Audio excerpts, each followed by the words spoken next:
"Don't touch that file," Richard Whitmore said without even looking up, his voice slicing clean through the marble silence of the room as Ava's fingers paused mid-reach, the edge of a thick contract folder brushing against the damp cloth in her hand.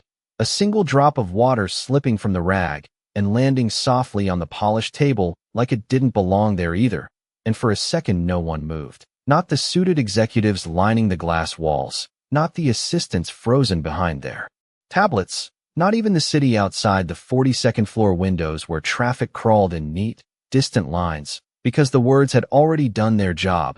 They had drawn a line, clear and cold, and Ava stood on the wrong side of it, her reflection faint in the glass panel beside her, uniform slightly wrinkled, name tag catching a sliver of fluorescent light. The only thing about her that seemed to shine in a room built to erase people like her. Richard finally lifted his gaze then, slow, deliberate, the kind of look that measured worth in a heartbeat and dismissed it just as quickly, his cufflinks glinting as he leaned back in his chair, the faint creak of leather echoing louder than it should have. "People like you don't belong in decisions," he added, almost casually, like it wasn't meant to wound, like it was just a fact everyone else already understood, and a few quiet chuckles followed, low and controlled, the kind of laughter that stayed close to the chest but carried just enough to be heard. Ava didn't react, not immediately, her grip tightening slightly around the cloth as she lowered her hand, the contract still half an inch out of place on the table, the bold header visible for just a second longer before Richard slid it back toward himself with two fingers, dismissing both the document and her in the same motion. The air shifted then, subtle but real, as if the room itself had exhaled after correcting an imbalance. One of the executives cleared his throat. Another adjusted his tie, and the meeting resumed like nothing had happened, numbers and projections filling the space where tension had just lived. But Ava remained where she was for a beat too long, her eyes not on Richard, not on the men who had laughed, but on the document she had almost touched, the ink, the structure, the familiar cadence of legal language that lingered in her mind longer than it should for someone holding a cleaning rag. The overhead lights reflected in the glossy surface of the table, splitting across the printed lines like fractures no one else seemed to notice. She stepped back then, quiet, controlled, the soles of her shoes barely making a sound against the marble floor as she moved toward the service cart waiting near the door, the faint scent of disinfectant trailing behind her, blending with the sharper smell of polished wood and expensive cologne. Outside, a siren wailed somewhere far below, muffled by glass and height. And inside, Richard's voice continued, steady, confident, unaware, his pen tapping once against the paper before hovering above the signature line. Just for a second, just long enough for something unseen to hang in the air, something small, almost invisible, but there, waiting, like a crack forming beneath a surface that looked perfectly smooth. The hallway outside the conference room felt colder than it should have, the kind of artificial chill that clung to the skin and settled into the bones, and Ava moved through it with steady steps, the wheels of her service cart clicking softly over the seams in the marble floor, each sound echoing just a fraction too long in the empty corridor, as if the building itself was listening. She did not look back, not at the glass doors, not at the silhouettes of men still gathered around that long, polished table, their voices now muffled into a low, indistinct hum. But the words stayed with her, not the laughter, not even the dismissal, but the document, the structure of it, the phrasing that had caught her eye in less than a second, the way a single clause had been buried under layers of language that sounded harmless until it was not. She reached the corner and paused just briefly, her hand resting on the metal handle of the cart, the cool surface grounding her, her reflection appearing again in the narrow strip of mirrored paneling beside the elevator, uniform, gloves, the faint outline of fatigue beneath her eyes, and something else, something sharper, quieter, the kind of focus that did not come from cleaning floors but from years spent reading lines that most people skipped, years ago in a different building, a different life, fluorescent lights buzzing above stacks of textbooks, pages filled with annotations in careful handwriting, margins crowded with questions and answers that no one else had asked. She blinked once, and the memory faded, replaced by the soft chime of the elevator arriving, the doors sliding open with a smooth mechanical whisper. Inside, the air was warmer, almost stale, carrying the faint scent of metal and overused ventilation. She pushed the cart in and pressed the button for the lower floors, her finger hesitating for half a second before making contact, the number lighting up in a dull amber glow. The doors closed, and for the first time since she had stepped into that room, there was silence, real silence, no voices behind glass, no controlled laughter, just the quiet hum of cables pulling the elevator downward. Ava let out a slow breath she did not realize she had been holding, her shoulders lowering slightly. But her mind did not settle. It moved, retracing, reconstructing, line by line, the clause she had seen, the subtle inversion of responsibility, the shift that would not show itself until it was too late. She could see it clearly now, almost too clearly, like a blueprint unfolding behind her eyes, and she knew, with a certainty that did not need confirmation, that if that pen touched paper, everything in that room would change. The elevator slowed, a gentle jolt signaling its arrival at a lower level. The doors opening to a quieter floor, dimmer lights, fewer people, the kind of space where decisions made upstairs turned into consequences no one talked about. Ava stepped out, guiding the cart forward. The sound of its wheels softer here, absorbed by the thinner carpet lining the corridor. A maintenance closet stood slightly ajar at the end of the hall, a narrow slice of darkness beyond it. She moved toward it automatically, routine guiding her body even as her thoughts stayed somewhere else, her hand reaching for the door, but stopping just short, fingers hovering in the air. The building felt different down here, heavier somehow, like it carried the weight of everything above it.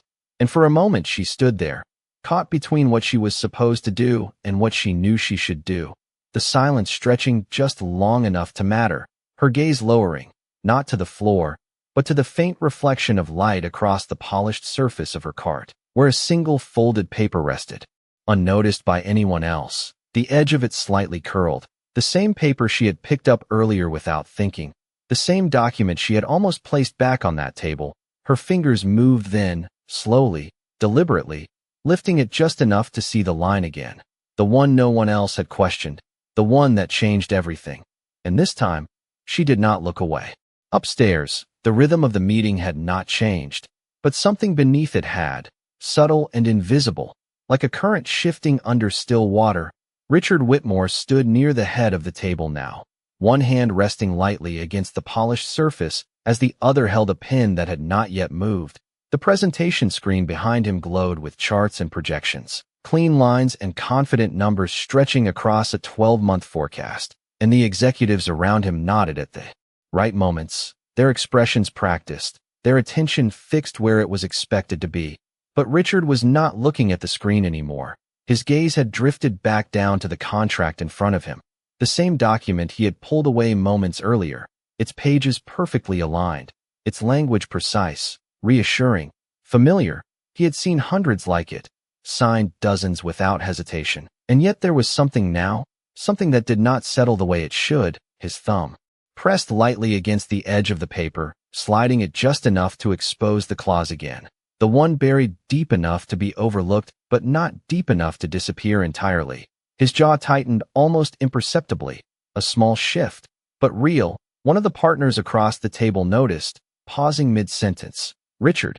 he asked, carefully, but Richard did not answer right away, his eyes moving across the lines again, slower this time, more deliberate. The room adjusted around his silence, the low hum of confidence thinning into something more uncertain. One of the junior analysts leaned forward, trying to follow his line of sight, but the text meant nothing to him, just words arranged to sound important. Richard exhaled quietly, setting the pen down for the first time since the meeting began, the soft click against the table louder than expected.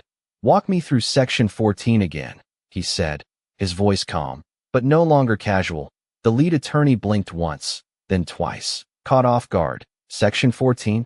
He repeated, flipping quickly through his own copy, fingers moving faster now, less controlled. "Yes, liability allocation, standard structure. It ensures flexibility in post-merger scenarios," he continued, his tone steady but slightly tighter than before. Richard said nothing, just watched, his eyes fixed not on the attorney, but on the page itself. The attorney cleared his throat, adjusting his posture. "As you can see, It provides a safeguard against unforeseen risks, shifting certain exposures in a way that protects both parties. A pause followed. Thin, fragile. Richard leaned forward then, elbows resting on the table, his fingers interlocking slowly. Both parties. He repeated, softer this time. Not a question. Not quite a statement either. The room held its breath without realizing it. One of the executives shifted in his seat. Another glanced toward the door, as if expecting someone to interrupt. But no one came. The glass walls reflected only their own stillness. Richard's gaze did not move. Read the third paragraph, he said finally. And this time it was not a suggestion. The attorney hesitated for just a fraction of a second before complying, his voice steady at first, then faltering slightly as the words unfolded. The language became denser, more layered. Clauses within clauses, conditions that hinged on definitions buried elsewhere. And then it appeared, subtle, almost elegant in its construction, a transfer of liability framed as procedural adjustment, a shift that would only activate under specific conditions, conditions that were far more likely than they appeared on the surface. The attorney slowed, his voice losing its earlier confidence. In the event of post-merger litigation or regulatory review, the acquiring entity shall assume primary responsibility for all associated claims. The sentence hung there, incomplete without context, but heavy enough on its own. Richard's eyes did not blink.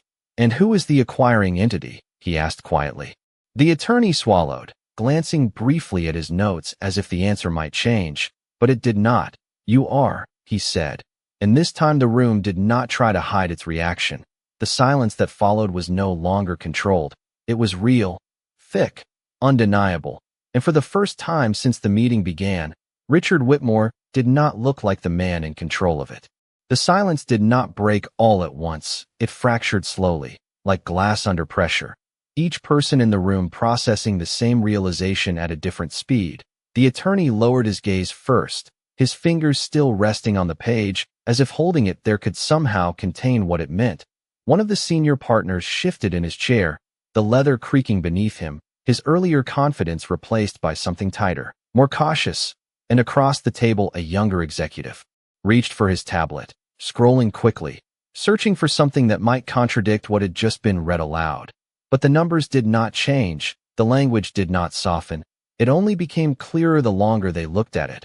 Richard Whitmore remained still, his posture upright, composed, but no longer relaxed, his eyes tracing the clause again, slower this time, as if he needed to confirm that what he was seeing had always been there, that it had not appeared suddenly in response to doubt. His hand moved toward the pen again, not to sign, but to push it slightly farther away, the small motion deliberate, final in a way that required no announcement. Explain why this was not flagged, he said, his voice even, but carrying a weight that pulled the room back into focus. The attorney straightened, adjusting his tie with a subtle, almost unconscious gesture. It is within acceptable parameters, he replied carefully, choosing each word with precision. The clause is structured to activate only under specific conditions, conditions that are statistically unlikely. Richard's gaze lifted then, locking onto him with a steadiness that did not invite interpretation. Unlikely is not the same as impossible, he said. And this time no one responded. The distinction did not need elaboration. It hung there, complete on its own. One of the investors cleared his throat, leaning forward slightly. If there is concern, we can revisit the language, make adjustments, he offered, his tone measured, attempting to restore balance. But the balance had already shifted, and everyone in the room felt it. Even if they could not name it yet. Richard leaned back slowly, his chair making that same quiet sound against the polished floor. But now it echoed differently, sharper, more defined. His eyes moved across the faces, around the table, one by one, reading them the same way he had read the contract, searching for what was said and what was not. And then, without raising his voice, he asked, "Who drafted this section?" The question landed with precision, not loud, not aggressive, but exact. The attorney hesitated, just long enough to be noticed, before answering. It was prepared by Vaughn Legal, reviewed internally before submission. Richard nodded once, a small movement, but it carried weight, reviewed. He repeated, as if testing the word itself. And then his gaze dropped back to the page, to the line that had shifted everything. The room felt smaller now. The glass walls no longer open and expansive but enclosing, reflective, trapping every expression, every hesitation, and for the first time, the confidence that had filled the space at the start of the meeting did not return. It lingered somewhere outside the room, just beyond reach, replaced by something else, something quieter, more dangerous, the awareness that a decision had almost been made without being understood. Richard's fingers tapped once against the table, not impatient, but precise, marking a point in time that could not be undone.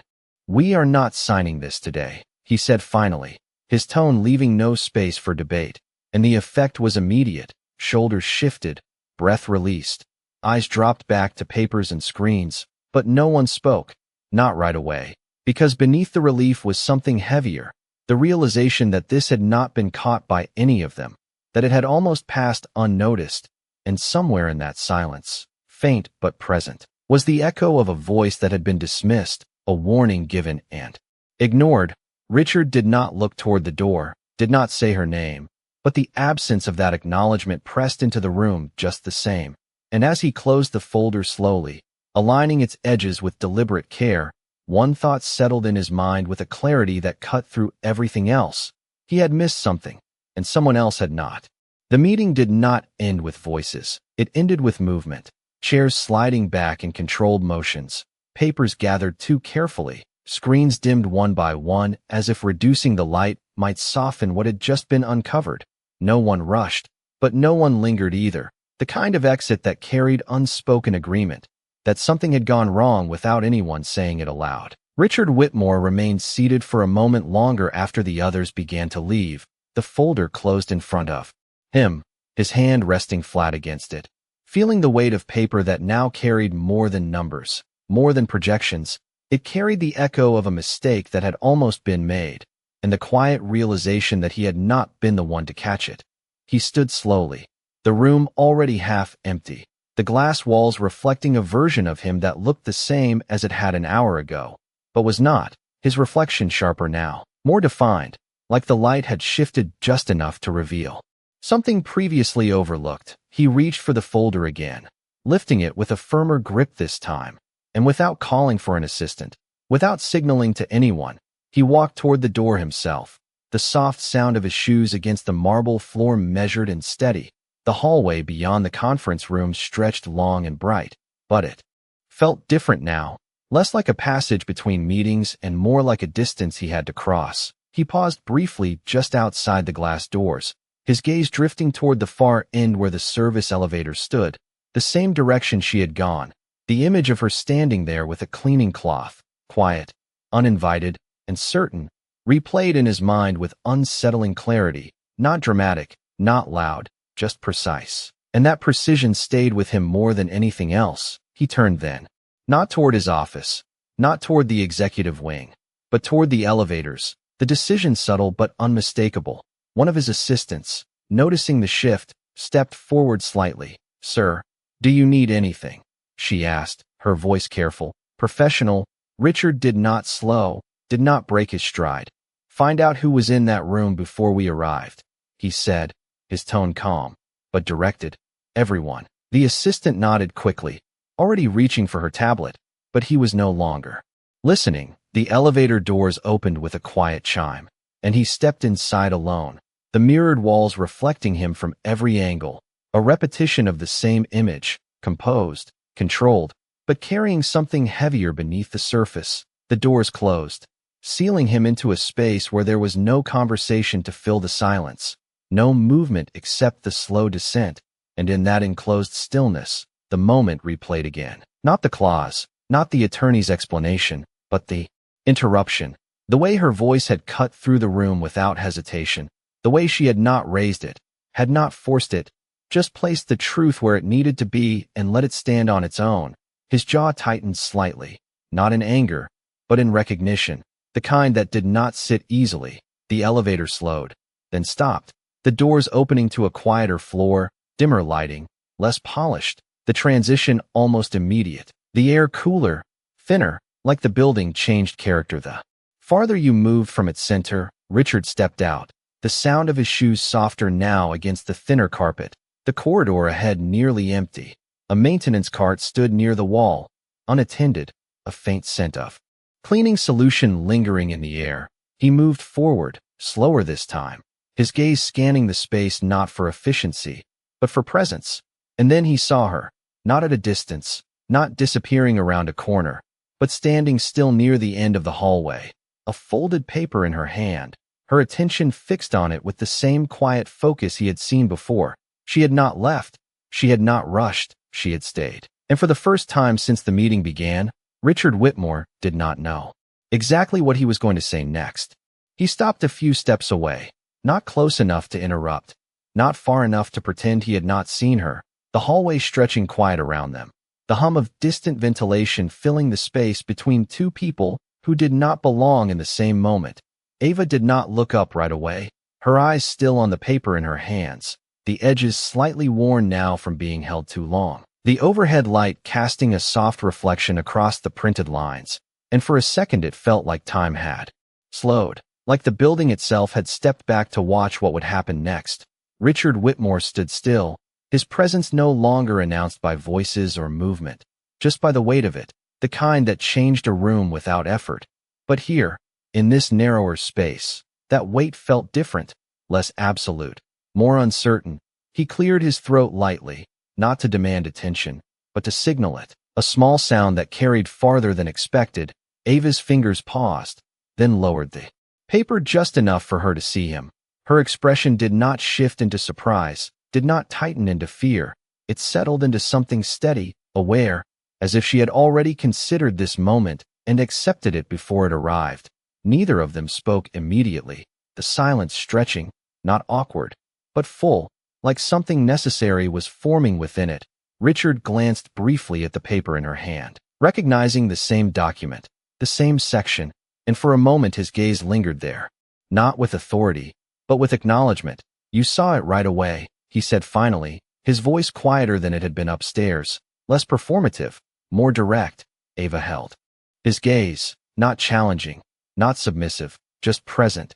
"Yes," she replied, her tone even, the words simple, but carrying the weight of everything that had followed. Richard nodded once, slow, controlled, as if confirming something to himself rather than to her. "Why?" he asked, the question not accusatory, but genuine. Ava's eyes flickered down to the page again, then back up. "Because it does not belong there," she said, her voice calm, measured, not the way it is written, not with the rest of the structure. The explanation was brief, but precise, and Richard listened without interruption, the way he had not listened before, the way the room upstairs had not allowed. He shifted his stance slightly, the polished floor reflecting a faint outline of both of them now, side by side, but separate. "Do you have legal training?" he asked, the question careful, almost restrained. Ava did not hesitate. "I studied it," she said. "I did not finish." There was no apology in her tone, no attempt to fill the space with more than what was necessary. Richard's eyes held on her a second longer, as if weighing the answer against something else, something unseen, the memory of her standing in that room, dismissed, interrupted, ignored, pressed against the present moment with quiet force. He exhaled slowly, the tension in his shoulders easing just enough to notice. "You should have said more," he said, not as a criticism, but as a statement of fact. Ava's grip on the paper tightened, slightly, not in reaction to him, but to the idea itself. "I said enough," she replied, her voice soft, but firm, and the words settled between them with a clarity that did not require expansion. Richard did not respond immediately, his gaze shifting briefly past her, down the hallway, toward the elevator he had just stepped out of, the distance between floors, between moments, compressed into a single realization that sat heavier than he expected. When he looked back at her, something had changed, not dramatically, not visibly to anyone else, but enough to alter what came next. And for the first time, he did not see her as someone who had stepped out of place, but as someone who had seen what he had not. And that difference, quiet and undeniable, held more weight than anything else in the room above. Richard did not move right away after her words settled, the space between them holding something heavier now, not tension, not conflict, but recognition. the kind that arrived quietly and refused to leave. His eyes shifted once more to the paper in her hand, then back to her face, as if aligning the two, matching insight with presence. And for a moment, it was not about the deal upstairs, not about the clause or the risk or the millions that had almost been placed on a line no one had fully seen. It was about something simpler and far more unsettling, that he had dismissed the one person who had understood it first. He inhaled slowly, the controlled rhythm of someone used to deciding quickly now replaced with something more deliberate. "Where did you learn to read contracts like that?" he asked, his tone no longer testing, but seeking. Ava shifted the paper slightly, folding it once along a natural crease. Her movements careful, unhurried. "Community college," she said. Then, "internships, small firms, mostly research." She paused briefly, not for effect, but because the memory itself required it. "I focused on risk language, hidden liability structures." Richard's gaze sharpened slightly, not with suspicion, but with clarity, the pieces aligning faster now.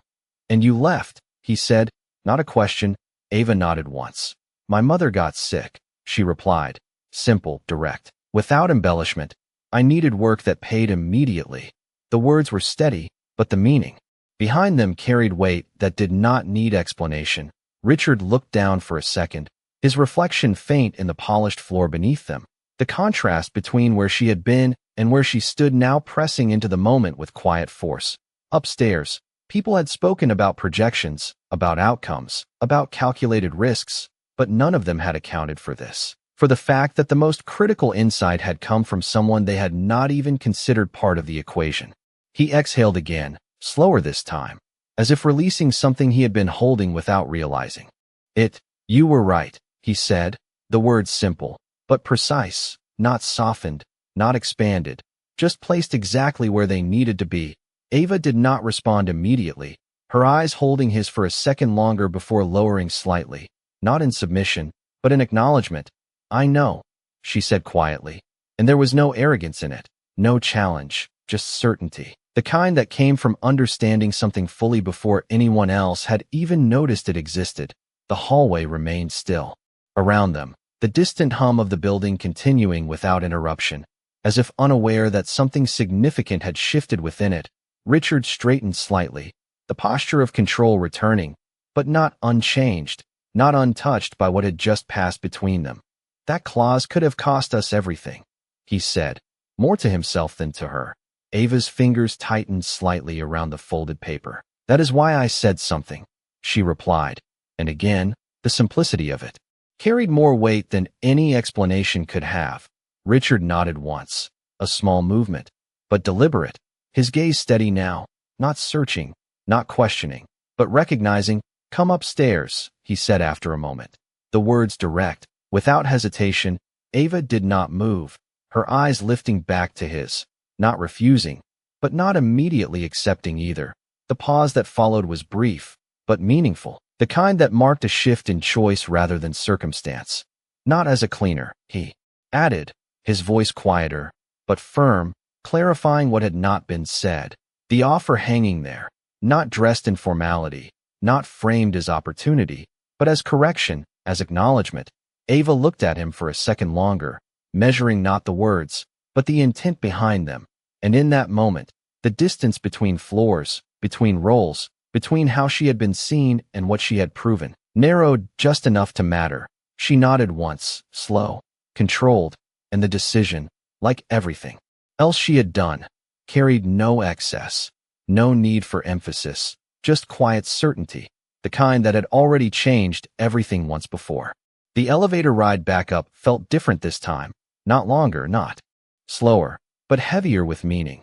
The mirrored walls no longer reflecting a single version of them, but two distinct presences standing side by side, neither speaking, neither needing to fill the silence.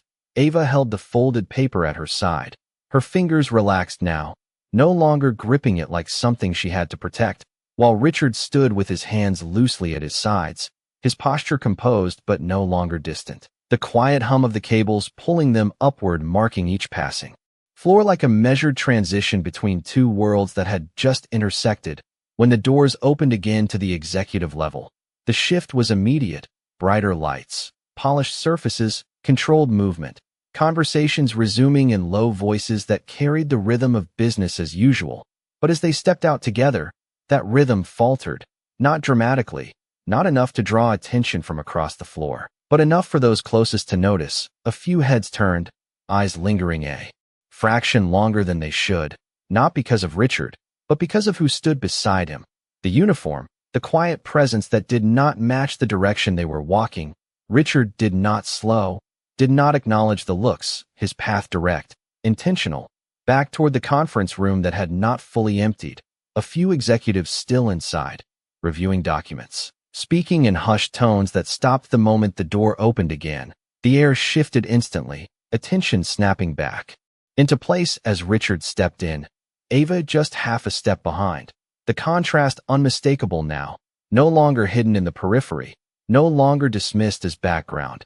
Every eye in the room found her, confusion first, then recognition, then something less defined, the memory of her voice earlier, the interruption, the dismissal, now reframed against everything that had followed. Richard walked to the head of the table without hesitation, placing the folder down with quiet precision, not forceful, but final, the sound enough to draw every focus back to him. "We missed something," he said, his voice even, controlled, but carrying a clarity that left no room for interpretation. A few glances exchanged. Across the table, subtle, uncertain, the attorney shifted slightly in his seat, ready to respond, but Richard did not look at him. Instead, he stepped aside just enough to bring Ava fully into view, not behind him, not beside the wall, but within the space where decisions were made. The movement small, but deliberate. She did not. He continued, the statement landing with quiet weight. The room stilled again, but differently this time, not in confusion, but in realization. Ava did not speak, did not step forward. She simply stood there, steady, her gaze level. The same composure she had held downstairs now carried into a room that had already judged her once. The silence stretched, waiting, expecting explanation, justification, something to resolve the shift, but none came immediately, because what had changed did not need to be explained. It needed to be acknowledged. Richard turned back to the table, opening the folder again, flipping directly to the clause, his movements precise, controlled. Section 14, he said, not as instruction, but as reminder. The attorney leaned forward again, but this time his voice did not come first.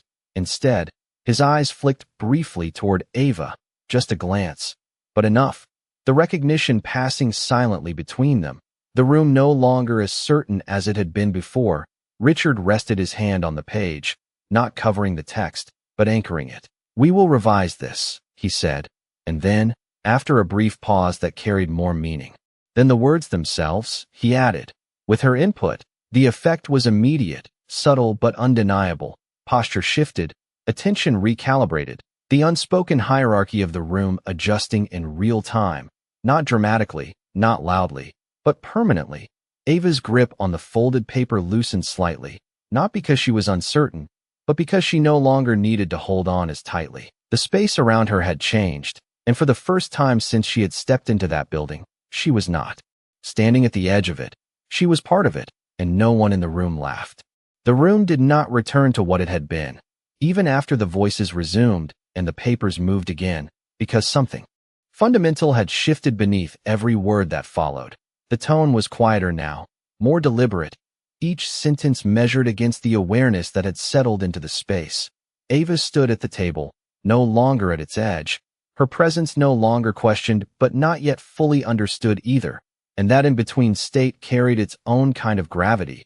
The attorney spoke again, this time slower, walking through the clause line by line. But the rhythm had changed, pauses longer, explanations more careful, as if each word needed to earn its place. And Ava listened, not interrupting, not asserting, just observing with the same focus that had brought her there, until finally she moved, a small step forward, her hand placing the folded paper beside the original document, aligning the two with quiet precision. Her voice when it came was calm, steady. "The issue is not just the clause," she said, and every eye turned again, not in surprise this time, but in attention. "It is how it connects to the definitions in Section 9. She continued, her finger tracing lightly along the page without touching the ink. The term regulatory event is expanded there, which increases the probability of activation here. The explanation unfolded simply, without performance, without excess, but it carried clarity that cut through the room faster than any presentation had earlier. The attorney leaned in, following her line, his expression shifting as the connection became visible. One of the investors adjusted his glasses, reading more closely now, and Richard watched, not speaking, not directing, but observing the room respond to her in real time. The recognition spreading not through authority, but through understanding, the kind that could not be forced, only realized. If you narrow that definition, Ava added, her voice still even, the clause loses its leverage. A silence followed. But it was not the same silence as before. It was active, processing, the kind that built toward agreement rather than resistance. The attorney nodded slowly, almost to himself. She is right, he said, the words quiet but clear, and this time there was no hesitation behind them, no need to defend, no instinct to dismiss, just acknowledgement. The shift completed itself in that moment. Not loudly, not dramatically, but fully.